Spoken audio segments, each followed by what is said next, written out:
यह सिपारे दूसरे, या बेध कर लिखे बयान, बीच हवा के पालना। 14 तबक झुलान, 14 तबक झुलान।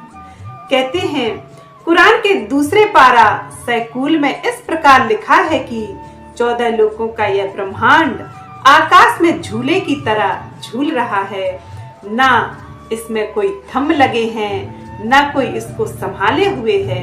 वे तो परब्रह्म की शक्ति से एक दूसरे के आकर्षण से इस तरह से झूल रहे हैं जैसे उसे कोई संभाले हुए हो।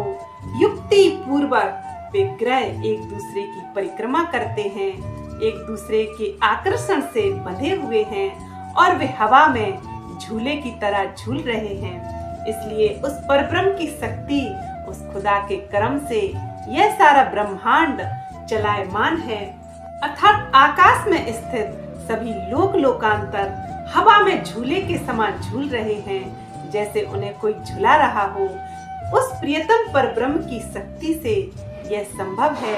उस अल्लाह के करम से यह झूले के समान हवा में ही झूल रहे हैं। पृथ्वी को तो शेष नाग संभाले हुए है, इस तरह से बोल दिया गया है। लेकिन पृथ्वी से जो 13 लाख गुना बड़ा सूर्य है, उसको भला कौन संभाले हुए है। शेष का अर्थ है शून्य, अर्थात शून्य में ही यह पृथ्वी, यह सारे ग्रह टिके हुए हैं।